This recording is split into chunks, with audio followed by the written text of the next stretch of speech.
5, 4, 3, 2, 1. We're straight foot on the brake. In-depth race recaps. Coming to the line, Ryan Blaney's gonna do it! Pit stops and strategy breakdown. Way to stick with it, buddy. Proud of you. Damn, man, really good quality in there. Good job. Fantasy racing results and insights. Hey, driver, great job there, bud. Hey, boss.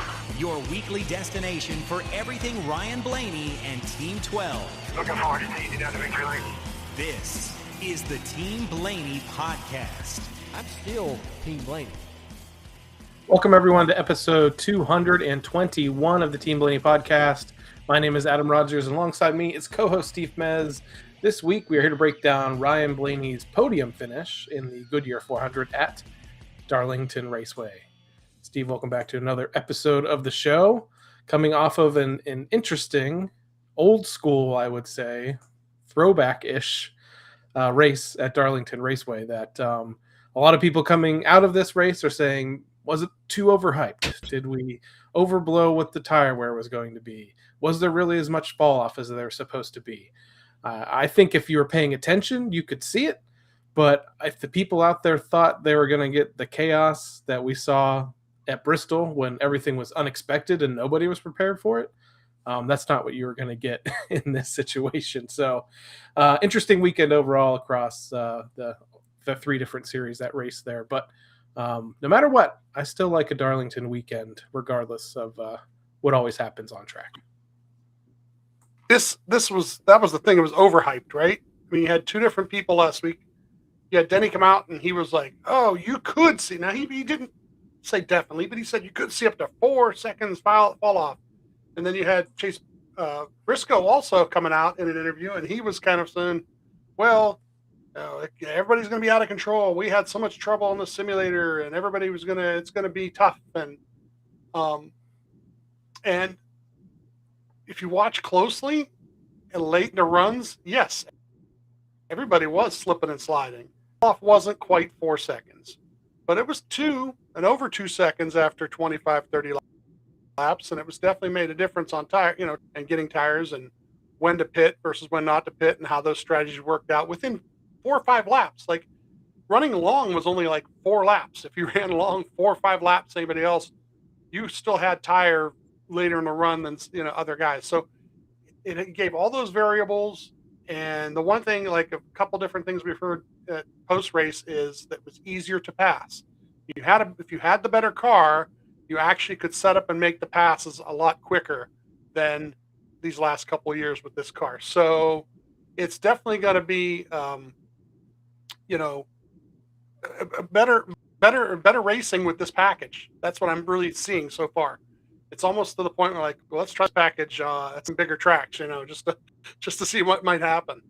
Yeah, maybe a select few, because I think there's still really good racing at places like Homestead and Kansas and Texas even was getting better there the last couple of years. But the new package we're talking about, if anyone kind of missed that, was they brought the lower downforce package, which was a simple diffuser where it didn't have as many straights, I think they call it, on the back of that. They also brought in the higher horsepower package. So this is what they've been running, or they will run all year long at the shorter tracks, the think tracks that are basically Darlington and below size, where they're going to run it at. This is also the package that Ryan won the race at Phoenix under as well. So we were expecting him, even though he's really great at the short flat tracks with this package, thought it still might give an upper hand at Darlington. And obviously, in the end, we did see a ton of speed out of the 12 car. Ryan, coming out of the car after the race, said he loved it. He wasn't saying, like, overly hyping it, saying it was such a big difference, but he noted the fact that, yes, if you had a better car after so many laps, you could pass. He made the comment that he thought it was the first time in his Cup career that he pulled the old, he didn't say this, but I've heard Mark Martin kind of talk about this, like, yeah, let those guys go early in the run, they'll come back to me. And we saw that a few times throughout the race as well. So if that's what it's going to bring at a place like Darlington, or I'm really looking forward to what happens this weekend coming up in Martinsville if they have that little bit more horsepower that hopefully hurts them in the turns a little bit more than what it normally would right now, when they kind of just downshift and go away no matter what. So we'll see what turns out there over the weekend. Well, that's the thing is like it takes away a little bit of the shifting that they used to do to shift here, shift there. This weekend coming up will be really interesting to see how much it changes that.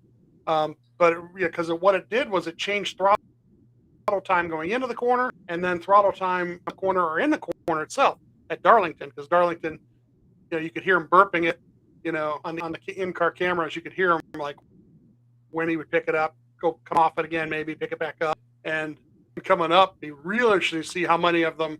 They're probably still going to shift maybe at both ends, but sometimes they were doing 2 shifts and going in and then 1 coming out and all those different things. I think that's going to change a little bit with this package, and like long runs always will show up and make this kind of a thing where the guys who can run long show an advantage, right? And it's all plays right into his hand, right? Of his skill set. So I can't wait for this weekend. And this past weekend was great to watch.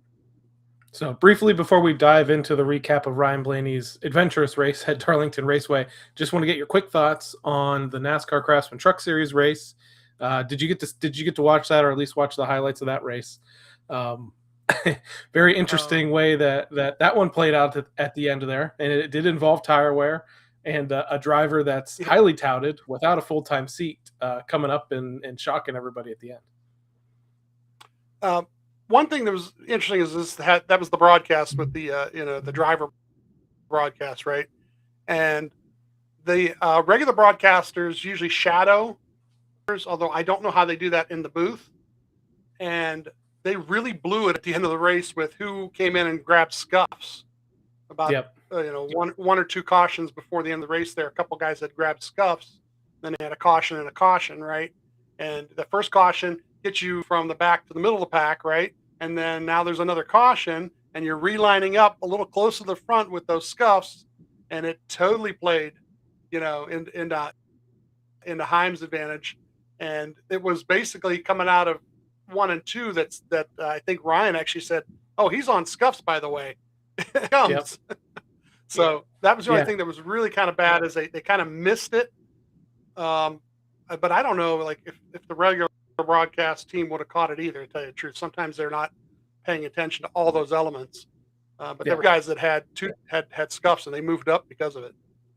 Yeah, it was really funny that they were all on top of Timmy Hill getting the scuffs, but they missed when the defending, or reigning truck champion and Corey Heim picked them up. And then classic race win at Darlington, coming out of turn 4, slide job in front of Chastain, who I thought would be just aggressive and spin him, but watching a couple of replays, he didn't even have the opportunity. Heim did the slide job and took off. So congratulations to that.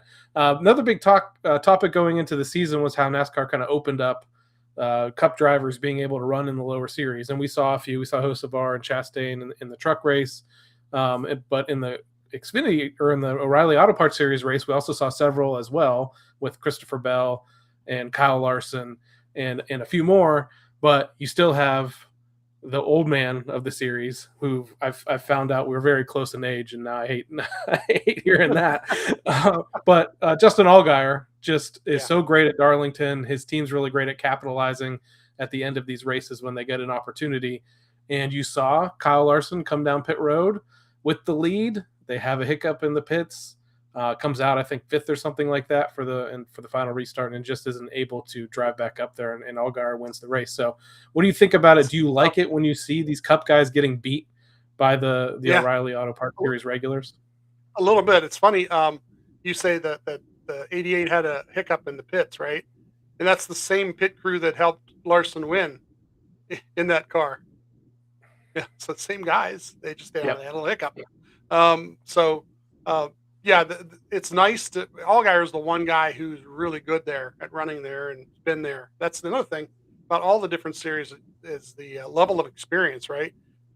We pointed out Friday night, Frankie Muniz had never raced on the track, and then he couldn't even qualify the truck because of an issue, and he finished 18th just by running the laps, staying out of trouble, right, and keeping himself out of trouble. So Yeah, Saturday's race was really kind of cool. There was definitely some coming and going on. Same as it's funny is you wanted to see the Cup race be like those two races, and actually the Cup race was like those two races. That was the nice thing is that Cup race was an extension of it. It was another race full of coming and going and guys, on tires, outrunning other guys on tires and making mistakes and not making mistakes. Yeah, and thanks for bringing Frankie up because that reminded me the cool thing this past week was the fact that Ryan was in the booth for that drivers only broadcast on FS1 for the Truck Series, but then Frankie Muniz and his Team Rayum number 33 truck did a Dave Blaney Amico throwback to I believe was his then Busch Series scheme, but that scheme also did carry over I think into his first year of Cup as well. But really cool throwback scheme with the gold chrome numbers of the Amico car, and they did a great job of replicating all of the colors and the sponsor logos, shifting those to look like the Amico logo. I thought that was really cool. And solid, respectable finish for what is pretty much an underfunded team with a very relatively new driver to NASCAR. So congrats to them. But I know everybody else has been waiting for us to talk about Ryan Blaney's weekend, and it all starts with practice. And after the interesting practice we saw at Las Vegas, I thought, what could happen this week? And I came out of it with like this sense of deja vu, and also this sense that you're really good at predicting where he's going to qualify. Yeah, that's great. You can actually go back to our Discord chat, and they're time stamped, right? So you can go back through the Discord chat and look. I knew kind of what. Had a feeling of the way certain things were running, how they were doing things. And I really believe that the way Jonathan and Ryan are set for practices from here on in, don't really pay great attention to the practice times all the time. If they don't get out there and run a clean lap early in the session, it's not a big deal. They are definitely looking at consistent laps, how long they hang on to the consistent laps, and what they do in a long run during practice. As long not bringing the car in 3 or 4 different times to adjust things for any race they go to, because all they're really doing is working on what they're going to do once the race starts and they're racing in actual traffic. So this practice, they're in group 2, but group 1 went out, and the 43 and the 35 of all people had the fastest single lap. And the 77 broke a toe link, and I asked the question, and they answered it literally a couple minutes later on TV. Toe links were actually approved adjustments because they fixed it during practice. The 35 ends up running 39 laps in that first session. So, the 2 car actually is pretty close. I think he was the 3rd or 4th fastest. And he was the top in 15 lap average too. So that looked great. You had a car that's one of the teammates. He was up there with the single lap time. He was up there with the 15 lap average. And the 20 lap average leader was a 77. So, looked really promising for those guys in the second group. First group, I'm sorry. The second group comes around, and 3 minutes in, Tim says, we have no time. So somewhere along the line, they lost timing and scoring for a couple minutes. 2 laps in, the P35 overall, 9/10 back. The 7 was P1 in group 2 early on, and in group 2, but he was still way back, like a 10th and a half back of the 43s overall fast lap from the first group. 9 laps in, Timmy says we're going the right direction. 20 laps in, the 1 gets in the way. Now here's why I make note of that.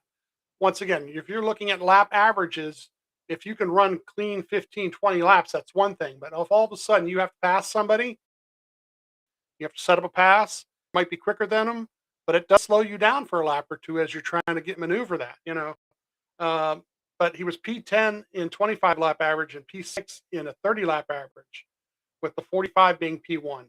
So the 45 shows up, in the long run, the fastest guy. But Ryan, pretty good, P6, even though considering like his early single lap wasn't that great. He ran 40 laps too, which was pretty nice. Qualifying went out, what was it? I think 26th, and they get to him, and he puts up a lap puts himself on the pole, right? And I'd said before the qualifying started, what did I say? P7 was my You said prediction. seventh. You said seventh, so I said And maybe that means he'll be eighth because the week before you said yeah, I forget what you said, but you ended up being one spot off. So fifth. yeah, fifth, and he One ended up spot off. sixth. You're right. So I'm sixth. So he does go to the pole with P1 with like about 10 guys to go. So now it's a matter of can he survive to stay in the top 10? You know that it's going to get a little bit quicker. But truthfully, it got a lot quicker because the 45 nailed a lap that was incredible. When he nailed his lap, he was like 2/10 faster than everybody else. But Ryan ends up P7. The 45 ends up on the pole. The 23 ends up P2. So once again, the conspiracy theorists are out there for 2311. their deal they must have made in court that nobody knows about. So we get to Sunday. We got stages of 90, 185, and 293. 11 sets of tires, and it was Jonathan's birthday too, by the way. And I was trying to get petitioner to see if we can get them an extra set of tires for his birthday, but couldn't get that pulled off because the extra set of tires looked like it was going to be something that everybody was going to need. Truth for the way the cautions fell and the green flag cycles fell, they really need all of them. Pit stall 32 had an opening in front of him and the 42 behind him. So for the most of the part, most of the day, it's not going to be real bad getting into the box and just basically whether or not the 42 is going to be behind you as you come in or in front of you as you come in. You know what I did like about that selection was the fact that normally at Darlington, when they qualify fairly well, Jonathan likes to pick like in that first area right around the bend. Yeah. And we've watched a couple races from pit road down there, and I thought it was nice that he ended up at least onto where it was the front stretch and not around the bend. Because I've heard just a little the people before saying it's tougher to kind of pit a car around there. Yeah, just a little bit past it actually, because the bend is, I believe, where the tunnel goes up underneath the track there. I think that's where that bend is, and he was just past it. 77 went to the rear, changed the alarm. So we start off with lap 1, clearing the 8 car, going into 2, up to P7. Lap 3, passing the 9 car to get the 6th, and lap 5, the 45 is having this voltage issue they're talking about over the TV and over the Twitter sphere. Actually, once again, Twitter's faster, X or whatever you want to put it, is faster than TV because my wife catches this before TV. That's why it's already in my notes. Lap 10 here, about 4 seconds back of the 45 in first, but only 4/10 back P5, who's the 17 car. And RFK on the day is all up in there. By lap 20 here, 5.8 back of first. And the 17 and the 5 are right in front of Ryan running 4th and 5th, and they're kind of fighting. We passed the 17 to get the 5th, and it's 6.527 back of P1, 45. Now, lap 35, we're pitting. Basically starting the cycle. I think we're one of the first ones to hit pit road here. 9.560 according to NASCAR's times. Once again, I don't know. Last year, Skip was always given times that were like a half second faster. So really good time for a green flag cycle stop. At lap 39, the 45 was still on track. Ryan was over 2 seconds a lap faster. And he was, over 5 seconds back when the cycle started. So it made me kind of wonder if everything ran clean, might he end up kind of cycling in front of him? But here's the only thing about that is traffic gets in the way. Lap traffic gets in the way with the cycle sometimes. So you can't run totally clean laps to gain all that time, although you will gain a couple seconds maybe on the guys that were in front of you at the same time. Lap 1 down, lap 41, P15, 1 down, lap 42, P12, 1 lap down, lap 43, P5 on the lead lap.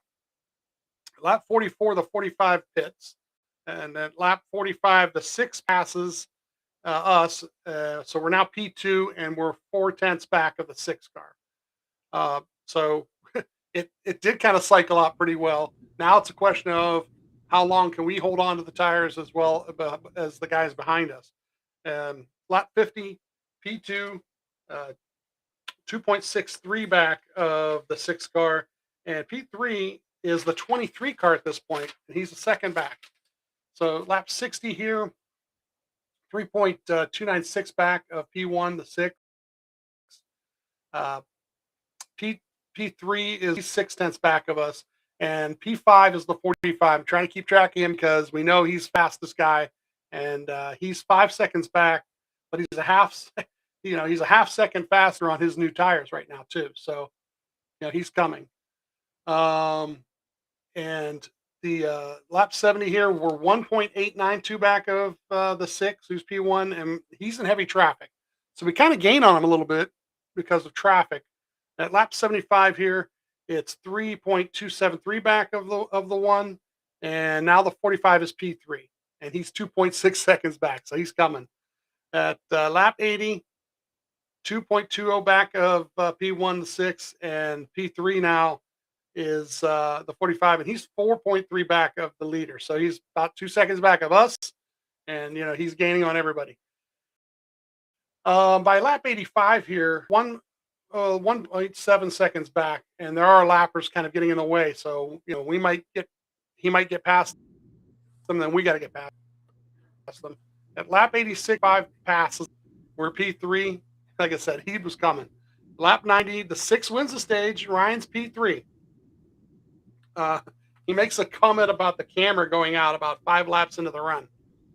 It was kind of funny because you kind of gave me a text at that point too about how much trouble. It's kind of interesting. The way you make the passes at Darlington, to me, at least from what I'm watching on in-car camera, was a lot more about not being able to see what's to the right of you, and that was going to be up to your spotter, whether or not you could clear that guy coming off of the turn. And Timmy did a really good job of. If you ever get a chance to listen to Timmy, he's great because it's take it. Very aggressive, very much like you've got it. Go ahead and take it. Go ahead and move over. That guy's gonna have to pull up or whatever. You've got it, and he's gonna have to slide job it, around you somehow or slingshot around you. Yeah, I think my message to you was basically that Timmy's gonna earn his paycheck this week because without Ryan having at least the ability to look out that camera, because that camera, they've got a lot of the drivers gotten really used to that. I mean, it's just like imagine having your backup camera from your car running at all times to where you can kind of glance at that and see, and then they place them in an optimal position on their dash. I'm not even sure exactly where Ryan puts his, but they can get used to that a little bit, but then he's totally reliant on Timmy basically the rest of the race for sure. Yeah.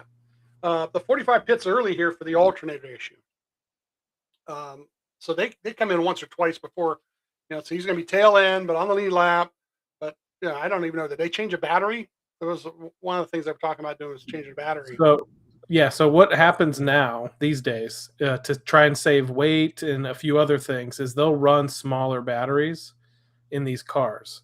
So what they decided to do was put in the largest battery they could fit in that car. And then he also had to turn everything off. There was a cool part, and I don't know if it was during this caution or another one, where they show him pumping all of the water out of his cool shirt. So he has his tube going out the window, and he's like forcing all the water out, so that way the hot water isn't circulating, because he wasn't allowed to have that, or it wasn't even circulating at that point. It would just be sitting in the shirt because he had to turn everything off because of that.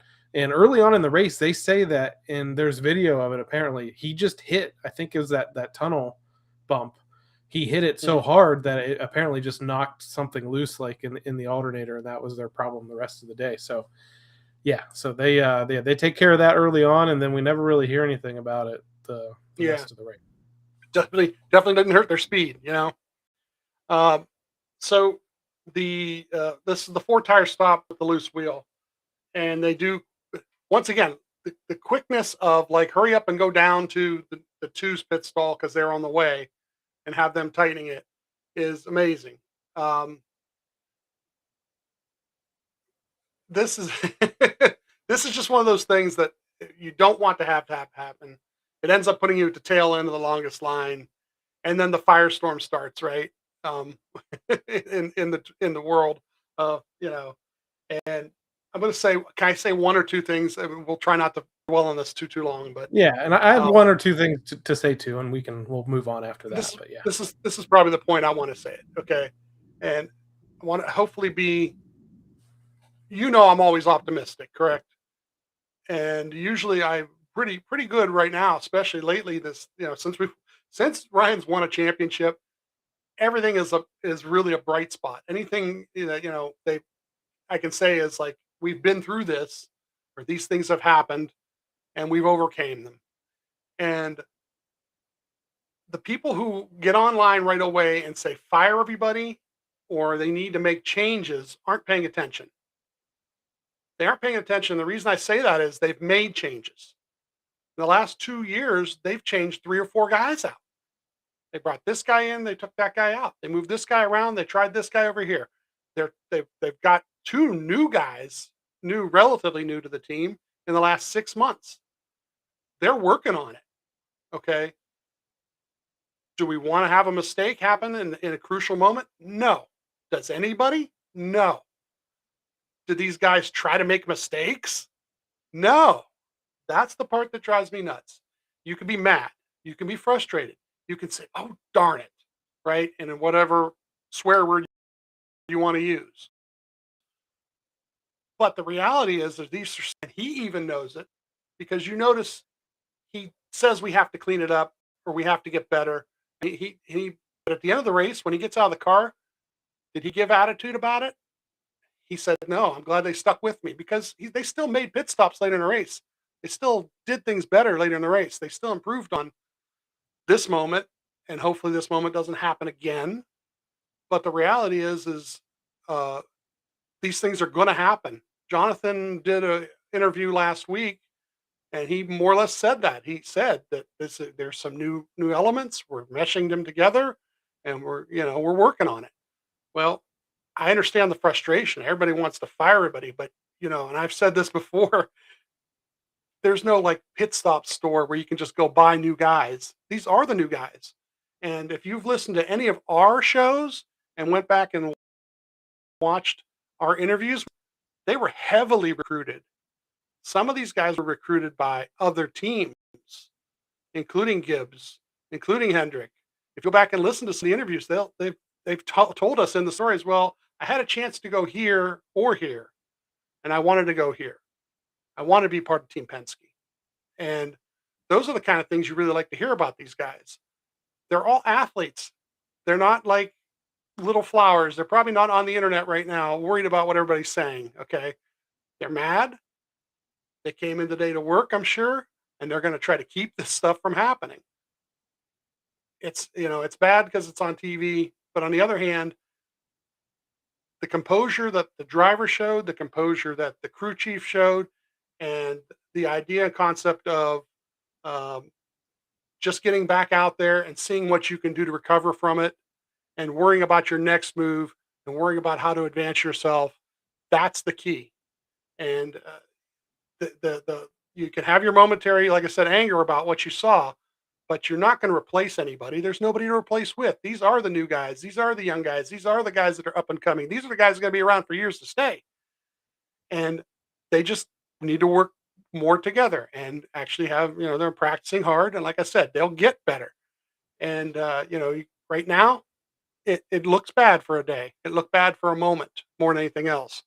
But I took there was like a thing about golfers and Tiger Woods and what made Tiger Woods so good. Well, everybody says, well, he hit the ball so far and he could hit it so close. And no, what made Tiger Woods better than anybody else is when he made a mistake, he shook it off. He went to make the next shot, and he thought about how can I make the next shot where I need to make it. Forget about the mistake. I'll work on that and try to keep those from happening. But once I've made something bad happen or something that's happened bad, how do I recover from it? A champion figures those things out. And the rest of this report will show that, But I get kind of frustrated with them, people getting, mad about the mess ups and trying to say get rid of people or fire people or, Bozy does a great job explaining it. We've kind of referred to him on Twitter now, and go read his stuff. He'll tell you there's some things maybe with the way the organization does things that he kind of mentioned and hinted to. So maybe there's some things there. I don't know. But from what we've gathered and talking to the guys we get to talk to, um, these are guys all trying really hard to make something good happen. So I'm not going to get on anybody individually. We don't even know what actually, individually happened. People want to point this guy and say this guy did this or that guy did that. We don't know. We don't have no video of it. TV kind of showed it, but it happened on the backside of the car. So who knows? There's a little bit of a communication error. Maybe the gun froze. Who knows? That guns before. We've broken jacks before. But people blame the guys, holding them. So, okay, I'm going to get off my soapbox now. I'm sorry. Yeah. So I'm going to start off by saying something in jest, and I think I told this joke in the Discord already. Everybody wants Ryan to get the 2-pit crew or the 22-pit crew. Well, guess what? Both of them have pitted the car this year. So yeah, congratulations, you got them. not in the way that you want that to happen for sure. But I mean, I echo your sentiment. And, we had, I think both of us kind of had a nice exchange with a fan on X this week. Or today, really. It's only been one day of this week so far, where we kind of talked about the fact that, understand your frustration 100%. I totally understand. I mean, as we're doing this live stream right now, there's like 10 comments in our chat that's all talking about the pit crew, and some in frustration, some understanding, some a little bit out there. But it's not, and what my message was to him was, it's not something they can just change overnight. It's totally okay to be upset and angry about it, especially when something starts to become a trend. And it's interesting because people have been looking to us, which I say all the time, like we're fans. We pay attention really closely and we try to share information, and we've been blessed with the opportunity to interview a lot of people and bring those stories to you. But we're still fans. So us getting on our social media and shouting angry things and stuff is not going to be productive because we don't have power in any of these decisions. So all we can do is continue to root for the team and support the team, but know that it's obviously we would just be pointing out the obvious. It's not like the folks at Team Penske don't understand what's happening. So it's not something they can just change overnight. Like you said, there's no pit crew store. I always say there's nothing we can do about it from the couch except for hope for the best and try to move forward. When he drove through his pit box last week, did we fire the driver? He sped down pit road before. Did we fire him for that? He come off a pit road a couple years ago and downshifted and spun the car out. At Miami, did we fire him for that? No. he was given every opportunity to recover, and he did. And the same as what happens in this race. It was the pit crew that had this issue, but they recovered, and everybody recovered. And he had issues a couple weeks ago, and they won the race. So now I'm thinking, well, maybe with the way this works out, maybe they should have more issues. Yeah, and the only other thing I'll say, and we always say all the time to we kind of take our lead from Ryan himself, and the one thing that you've heard in all these instances so far is he says we need to clean this up, not you. And I thought it was almost kind of cringeworthy again on the broadcast.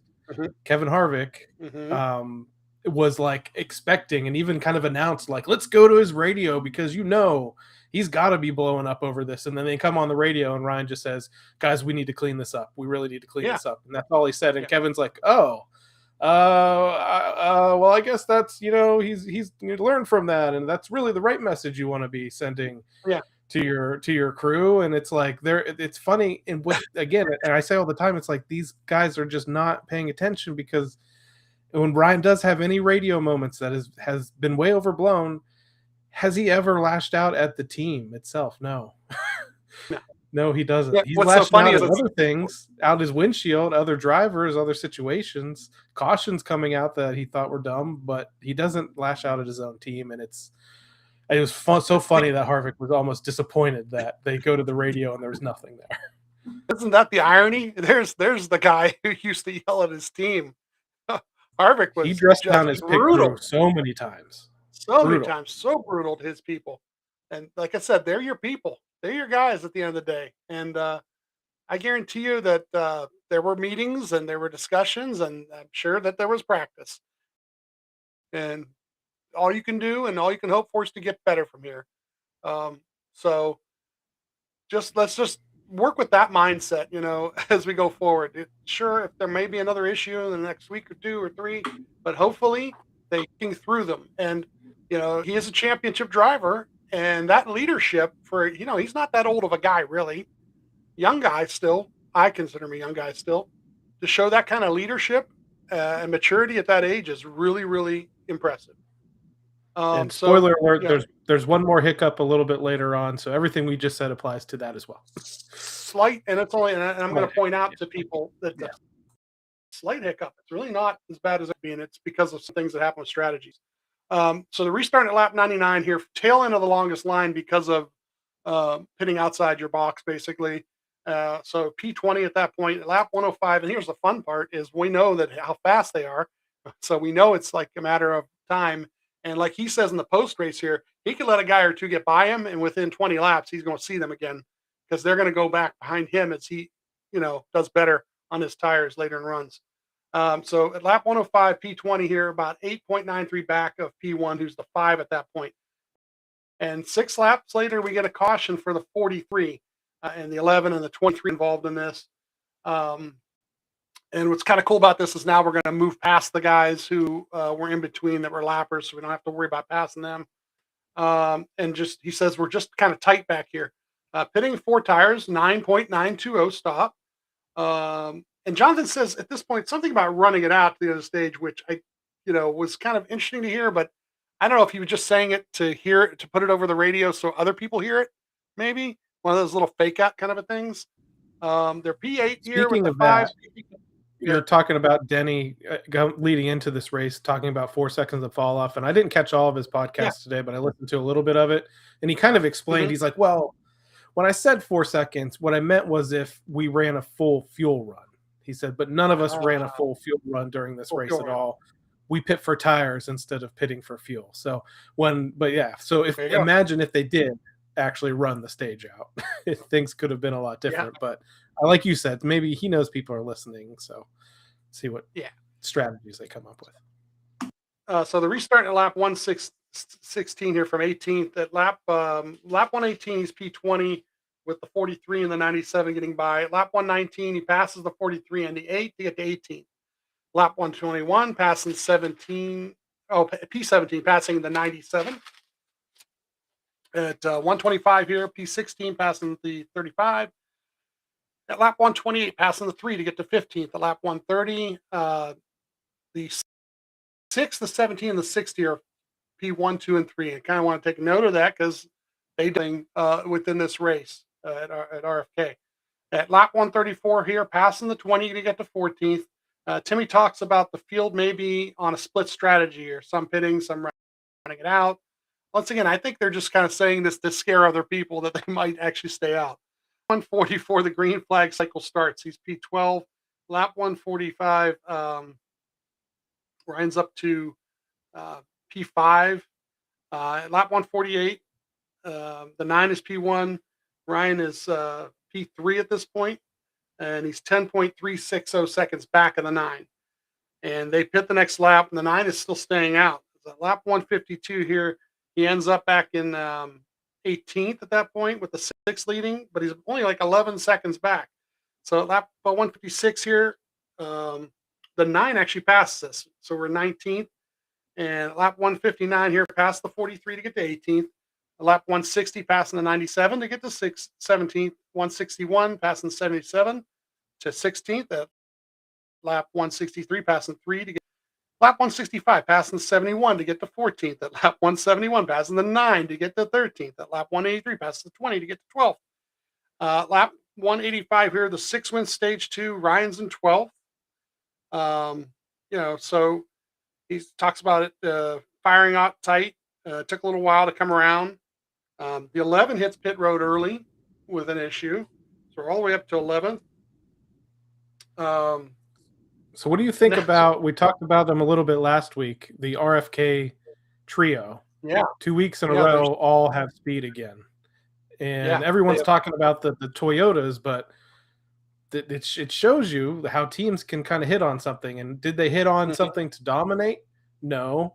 Was there a world here where maybe the 17, I think, which was the better of the two, could have contended for the win without what happens later in the race? Maybe.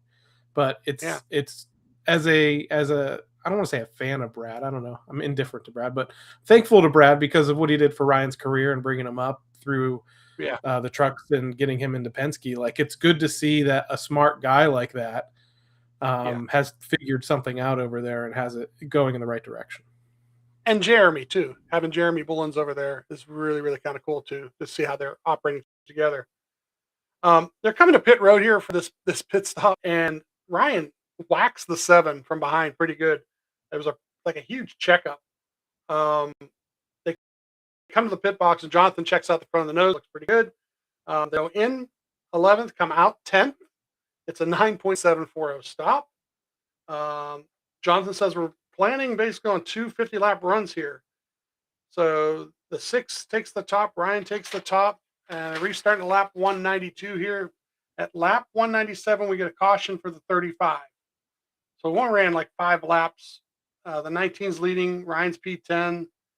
Jonathan says we're going to do a number 2 here. Makes me wonder what a number 2 is. We've only done 5 laps, but it's pitting for 4 tires. Now, there was a slight issue on this one because it ends up being like a 12.720.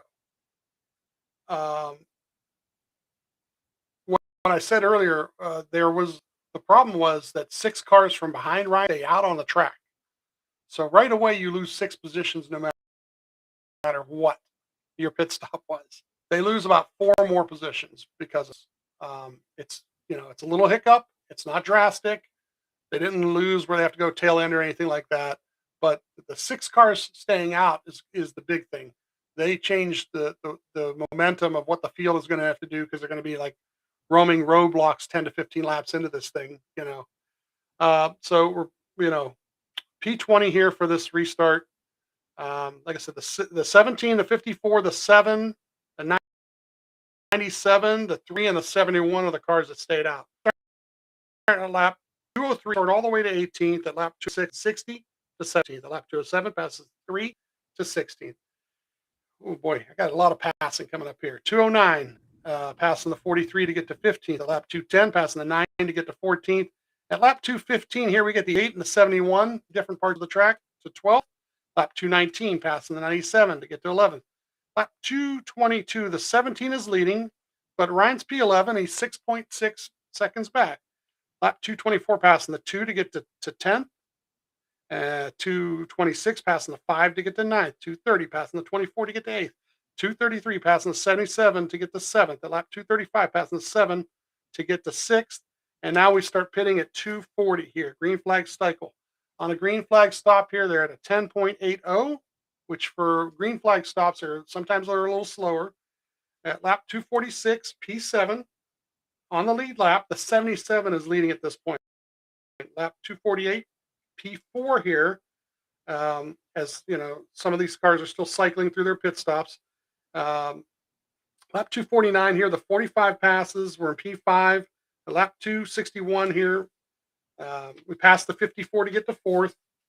At lap 265 here, the 45 is taking the lead. Lap 270 here, we're P4, but we're 2.6 seconds back of P3, who's the 19. At lap 277, we're now 1.5 seconds back. So in 7 laps, we gained a second. At lap 280, we passed the 19. He come back to us, and we took care of it. And all the way to P3 here, lap 293, the 45 win is P3, with Brad and the 6 finishing P2. And I'll say, the people who went crazy, like I said earlier, we were talking about going crazy about what happened with the pit stops. This is finished with or without the pit stop problems. The 45 was the best car, and he proved that.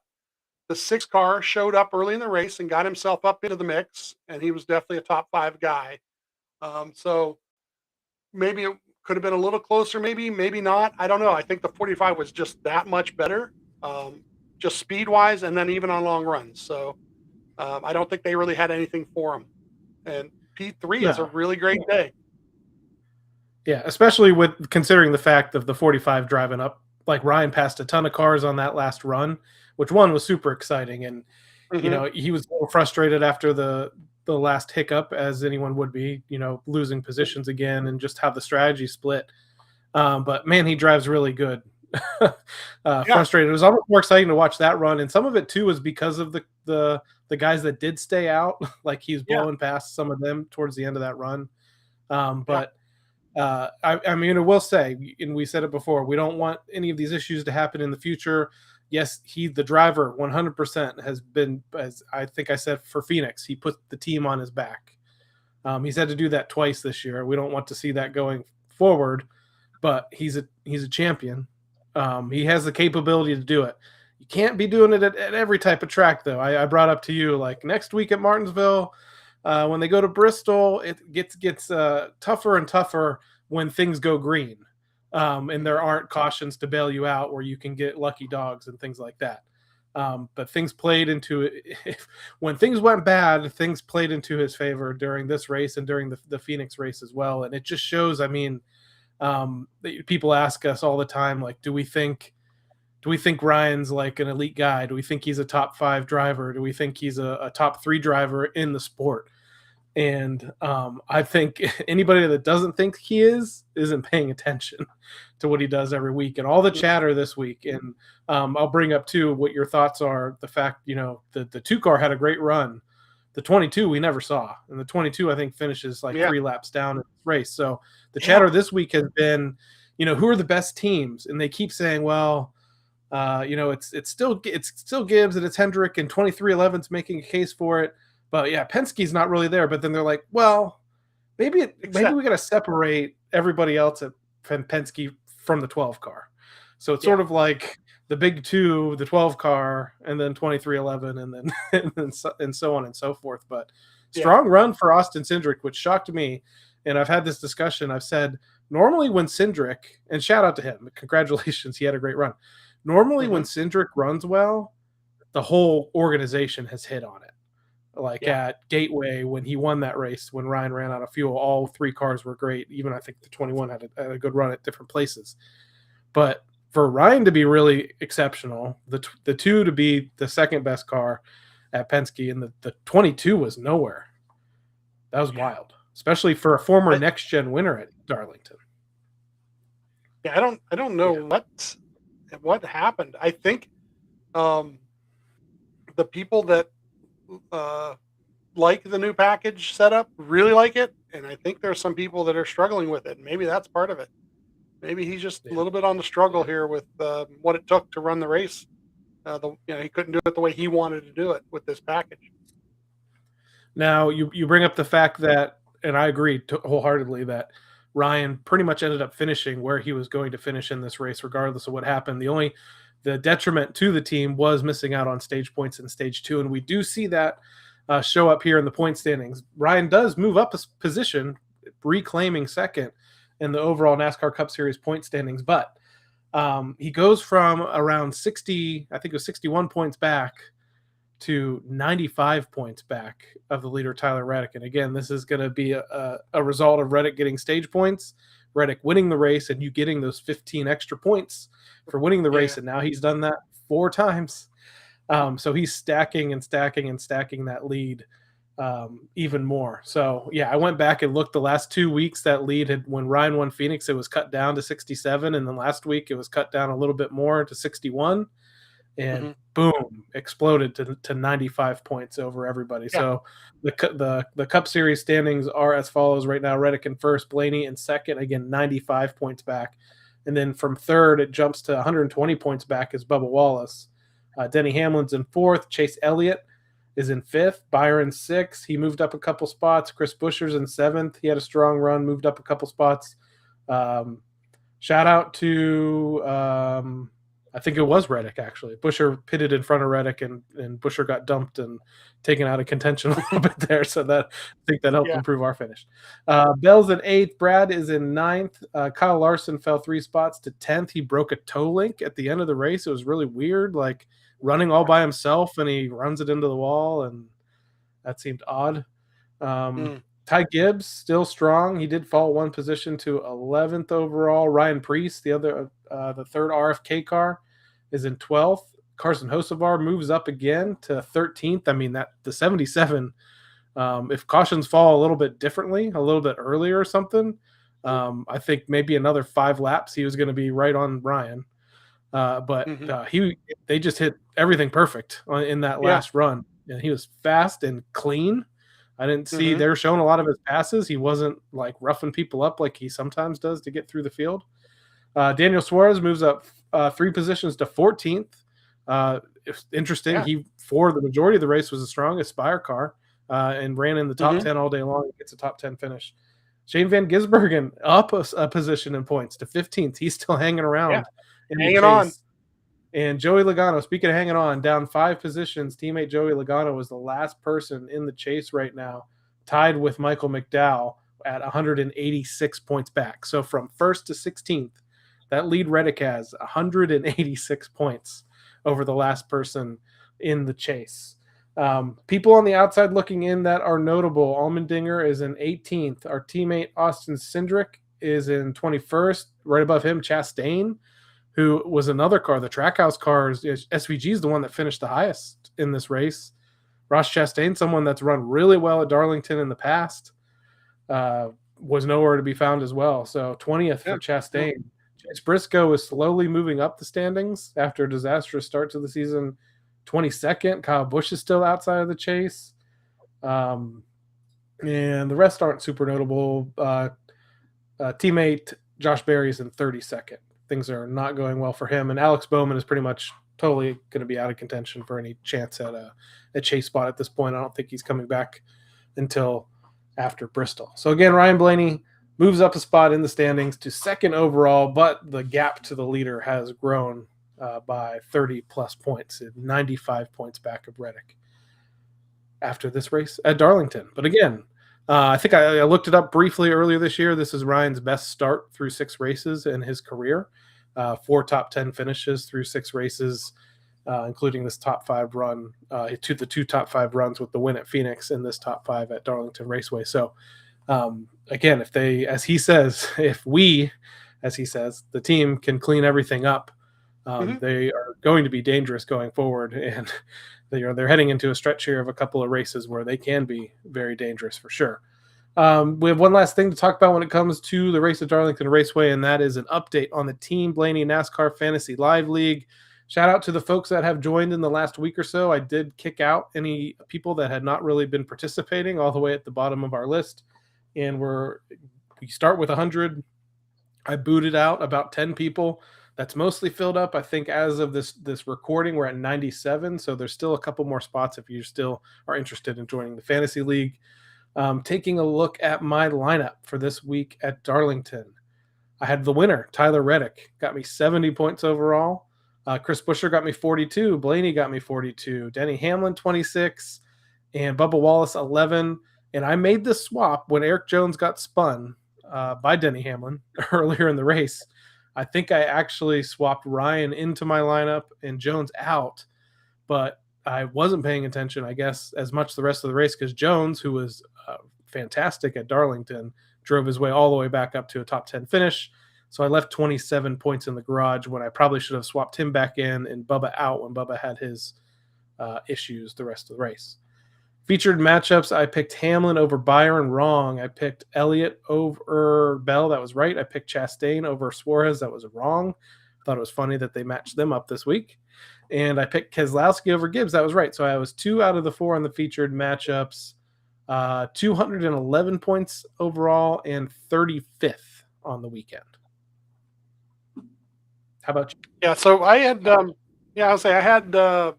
had to make a garage move there with Bubba getting in that accident, but then I also had Larson, so he kind of screwed me on the back end there too. I had Buescher, and that was 42. Elliott for 26 points. He qualified really well, and I thought for sure he'd run up there most of the day, but not so much. Ryan for 42 points, and then Tyler Reddick with the 70 points. That's another thing at the fantasy this year is that you've got that. If you got pick the winner, you get them extra points. Yep. I had Hamlin Over Byron, I was wrong. Had Chase Elliott over Bell. That was right. I had Suarez over Chastain, and that was right. I was kind of happy to see that. And I had Gibbs over Keselowski. I just didn't see that coming. I did not see them making up the ground that they made up, and Gibbs qualified so well. I kind of thought he was going to be up there most of the day. So, pretty good day for, like I said, for RFK. But my fantasy team didn't do too bad. 19th overall. 219 points. So not too shabby. I was 35th. You're 19th, so you did beat me this weekend. So that's unfortunate. Let's take a look at the top 10 and the points earned for the league this week from Darlington Raceway and the Team Blaney NASCAR Fantasy Live League. It actually kicks off with a 4-way tie for 8th with Vance 12, ARCA Paul Menard Series, Bears Motor Club, and Joe Lopez 1. 242 points on the weekend in 8th position. 7th was Homer 426 at 243 points. My cousin Vinny is in 6th with 245 points. Go 12 Go is in 5th with 247 points. And then we had a 2-way tie for 3rd between Charlie AB00 and Blaney or Bust in 3rd at 248 points. Pit Stop Pros in 2nd, 252. And once again, the winner this week is a former champion of the Fantasy League, Clyde's Chicken Pit Racing, 257 points on the weekend. So congrats to them. Let's take a look now at the overall point standings. I'm still doing way better than normal. 17th overall, 1,223 points on the year. You are in 34th overall, 1,186, and you aren't even the tops in the household. So it's tight. It's a tight race, though. Yes. We're both gaining on you, though. Yes. Kate Mez is 33rd overall. You'll hear her as a co-host, I'm sure, this year at some point. 1,190 points on the season so far. She wanted you to know that she put her lineup together in about 45 seconds. She just wanted you to know that too. Okay. Well, hey. Do what you got to do, and sometimes quick decisions are better than long. Yeah. Don't overthink it. All right, tied for 9th is Glitterbugs and Bears Motor Club, 1,250 points. And we go to 8th with the Buckeye Bullet, 1,274. Go 12 Go and Blaney or Bust are tied overall for 6th, 1,276 points. Factory of Sadness 6 is in 5th, 1,279. Fike 21 is in 4th, 1,286. RF Blaney 12, our friend Jerry's in 3rd, 1,296. Pit Stop Pro is in 2nd, 1,310 points. And the leader overall in the Team Blaney NASCAR Fantasy Live League after 6 races is Zero Schlitz Given, 1,329 points. So that brings us, Steve, to racing in Virginia at the Paperclip Martinsville Speedway. Racing kicks off on Friday, actually, March 27th. If you're interested, O'Reilly Series has their practice and qualifying in the evening, but 7:30 p.m. Eastern Time. If you're looking for something new to watch, the Virginia is for Racing Lovers 200 for the NASCAR Whelen Modified Tour. You can watch that on Flow Racing, listen to it on MRN on the radio. Saturday, we have practice and qualifying for the NASCAR Cup Series. That starts at 12:30 p.m. Eastern Time for practice on Prime streaming, MRN Sirius XM NASCAR Radio on the radio. Qualifying follows at 1:40 p.m. Eastern Time. Much like this past week, I will say practice might be something you want to tune into just to see if this new package with the higher horsepower has any impact on how the racing is, how the tire wear is, and you might see little shades of that in practice. The practice isn't very long, but you might be able to see something still. So that, again, 12:30 p.m. Eastern Time, streaming on Prime for the NASCAR Cup Series if you want to watch that on Saturday. Then 3:30 p.m. Eastern Time, you have the O'Reilly Auto Parts Series, NFPA 250 from Martinsville. You can watch that on broadcast, the CW Network, MRN Sirius XM NASCAR Radio on the radio. And then Sunday, March 29th, the Cookout 400, 3:30 p.m. Eastern Time, streaming on Fox 1, on cable, on FS1, in-car cameras are on HBO Max, MRN, Sirius XM, NASCAR Radio on the radio. Now, we went through all the stats for the regular season for Ryan Blaney at each track. And this is one of the ones that I just kind of laugh at because it's crazy. His stats are insane at Martinsville Speedway. 20 starts in his career at Martinsville, 731 laps led, average start 11.9, average finish of 8.2, 2 wins, 11 top fives, 13 top tens. In the next gen era, if you add it up, I think his average finish is like around 4th or something. It's pretty incredible. I'm just gonna read these off because his when he started his career, 2016 and the spring race of 2017 were basically his worst finishes. And there's one what I'd call bad finish in that stretch, and it's still early on. But his career, I'll just read them all. Going back to 2016. 19th, 19th, 25th. Okay. Rookie he wasn't full time. He's kind of getting used to things. 8th in 2017 fall. 3rd, then 20th, 2018 fall race. From there, 4th, 5th, 2nd, 11th. Okay, fading back a little bit. 4th, 3rd, 7th, 1st, 5th, 1st, 11th again, and 2nd. He has not finished outside of the top 11 since the fall race of 2018. Pretty incredible. Yeah. And that crosses 2 different generations of race cars. That crosses different tire packages. We're going to see a different, tire aero package this week. I mean, we'll see where things turn out. But if you watch Ryan Blaney run any laps, again, if you want to watch practice and watch it, he gets around the corners there better than anybody else in the entire series. And it's kind of a thing of beauty to watch. And I was there again. I think you're going to the spring race again. I think this weekend. I went to the fall race and unfortunately see him kind of lose it right at the end there to William Byron, but it's just incredible the way that Ryan can get around tracks like that, and specifically Martinsville. Some of the ways, like some of the races he didn't even qualify that well. That's another you mentioned about how it might be harder to make up ground. Not for him. I mean, he didn't qualify that great in the fall. It's got to stay green. If it stays green any more than 50 laps, right? I mean, 40 or 50 laps. I mean, he was, I don't know where he started last fall, but by the end of the first stage, he was running for the lead almost, so yeah, I just, it's amazing to watch. Live is the best to watch, obviously, because TV always cover everything that's going in the back. And I really can't wait to watch this weekend. I really can't. You're talking about those starts. And yeah, the last 2 races at Martinsville, 32nd and 31st starting positions. He started like that as well in championship year 2023 in the spring race. He started 31st, finished 7th. Spring race last year started 32nd, finished 11th. Fall race started 31st, finished 2nd. So, yeah, 2nd. Yeah, and worked his way up there early in the race. It didn't take all race long to get there. He did that early in the race. He was in the top 5, pretty quick.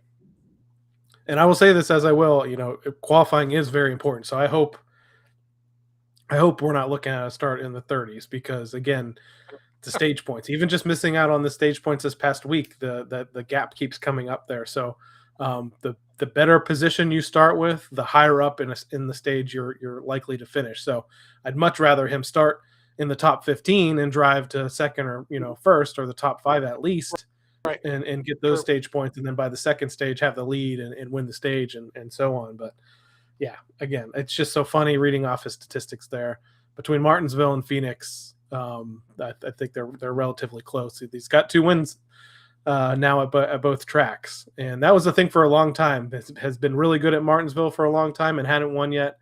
Been really good at Phoenix for a long time, hadn't won yet, and now he's got wins at both tracks. But I will say the difference now with Phoenix, he's won in the fall and won in the spring now. He's only won in the fall at Martinsville.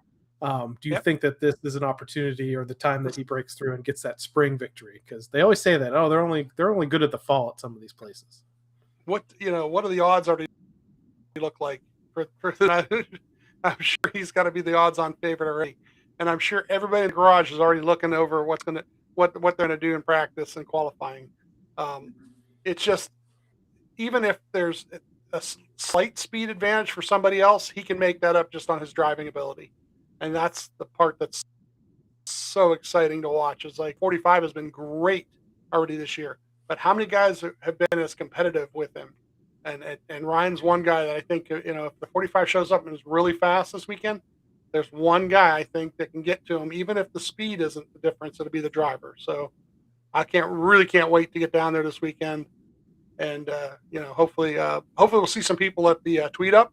They usually try to make those. I saw that both Jeff and Jordan are going to be in town, so hopefully I get to say hi to those guys, and that's usually where you catch me on Sunday before the race.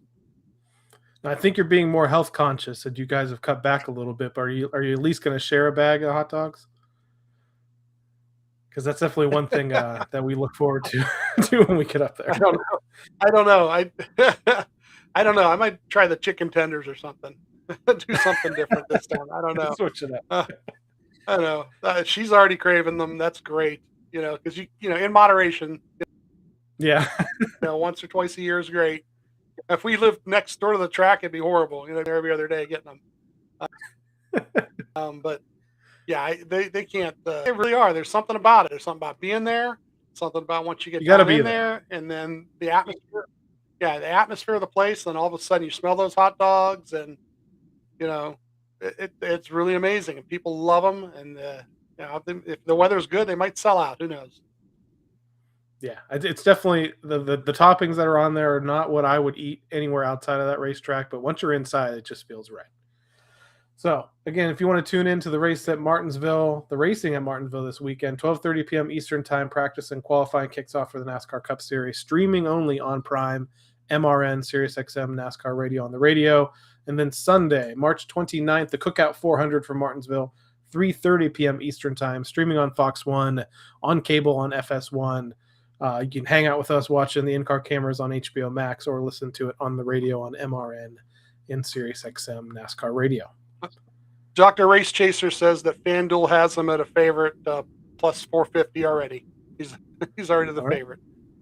So I am not surprised at all. I think it would just take one look at the statistics and folks can see who the dominant driver is there this weekend. And again, just keep chipping away at try to keep chipping away at the 45 points lead. Hopefully, yeah. I mean, he's been good at every type of track this year. Hopefully they find some sort of struggles at Martinsville and let everybody catch up a little bit, because people were chipping away at it, but huge jump this past week with his win at Darlington. So I think that pretty much wraps up this episode of the Team Blaney podcast. Thank you, everyone, for tuning in, especially those that have been watching live as we stream and live record this episode. You can watch us around 8:30 p.m. Eastern Time on Mondays when we record on Facebook, YouTube, and TikTok if you're interested in that. During the weekend on race day, you can find us on Facebook, X, Instagram, TikTok, and YouTube. Just search for Team Blaney. We'd also like to encourage you to support the Ryan Blaney Family Foundation, Ryan's official charitable organization, benefits brain health causes like UPMC Sports Medicine and the Alzheimer's Association. To learn more, visit RyanBlaneyFamilyFoundation.org or follow them on Facebook, X, and Instagram, and on YouTube.